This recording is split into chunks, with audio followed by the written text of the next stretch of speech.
one may lose hope and feel discouraged or misunderstood, and yet it goes back again to self-realization.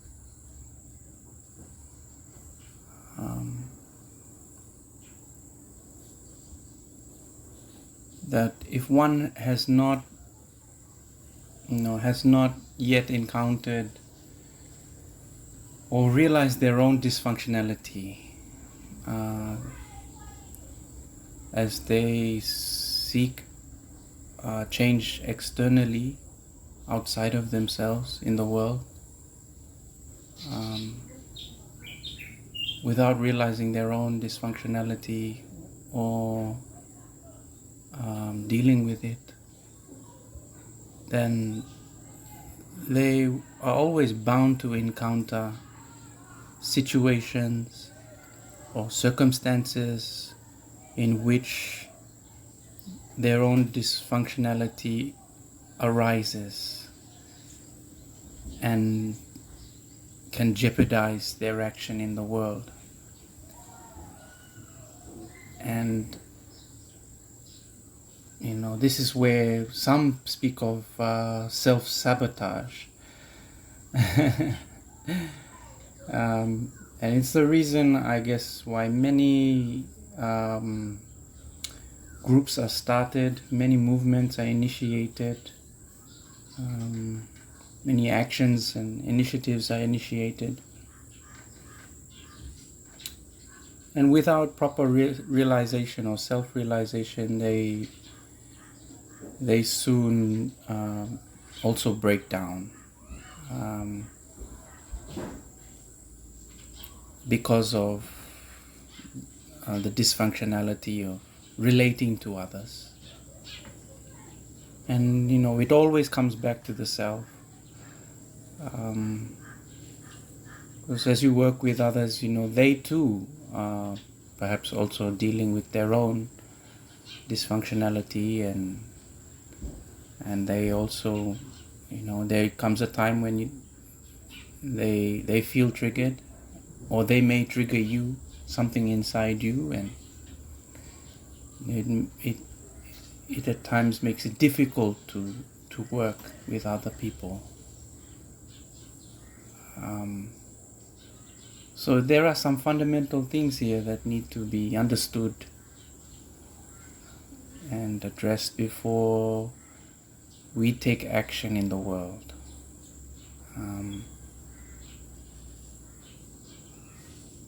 It's not to say that, of course it's okay to strive if your heart is in the right direction, if you have a vision, you can certainly strive for change.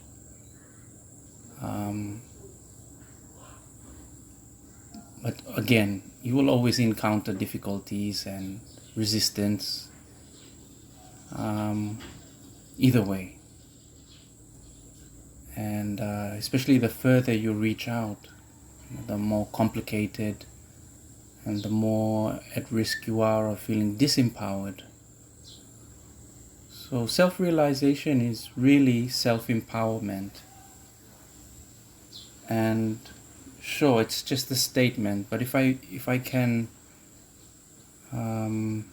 begin to delve a little bit deeper into what it is exactly that I'm referring to when I say self-realization. Now, self-realization, it may mean different things to different people, and to each individual their own. But fundamentally, it really is about understanding who we are at the base level, and that is very difficult to do. I mean, it is perhaps the most difficult thing to realize, in the current climate of our culture today, where we are encouraged to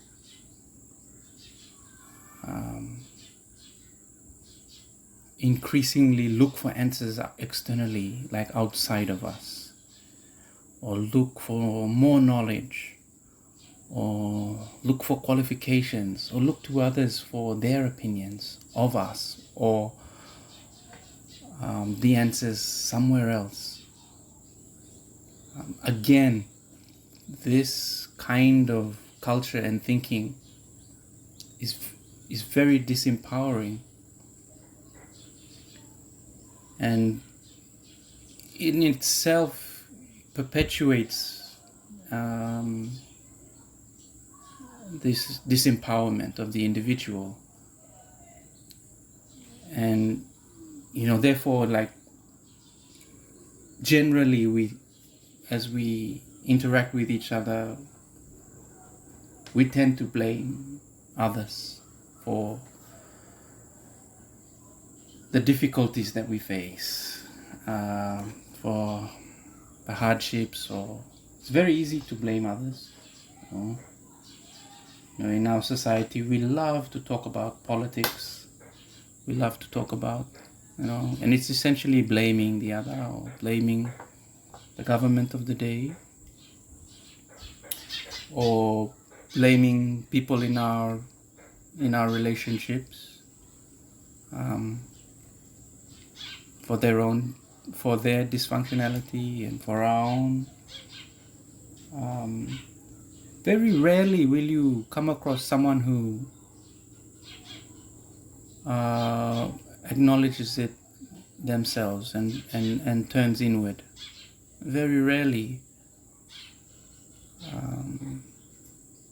Sometimes some very devout religious people have that understanding, and they seek God.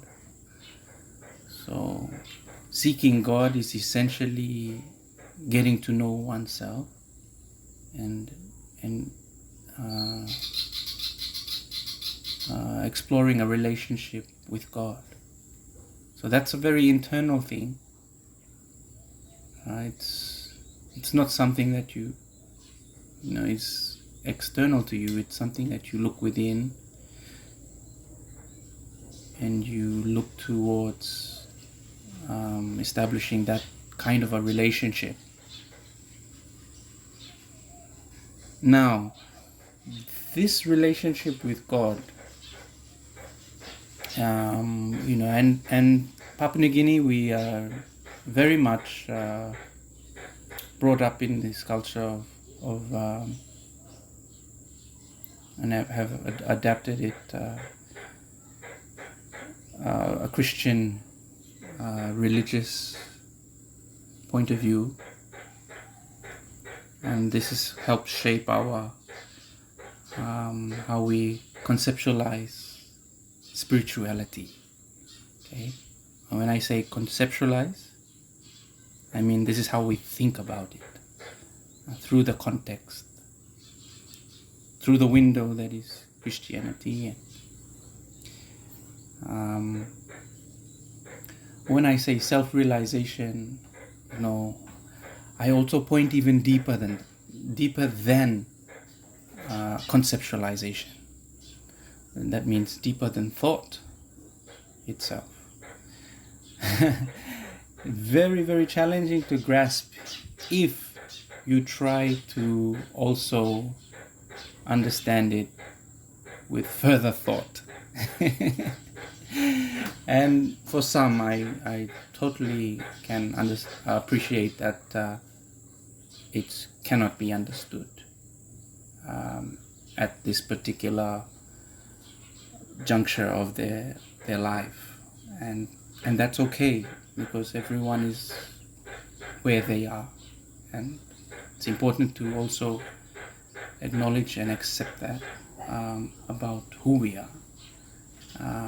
But if I may, and as a reason of speaking out, as a reason for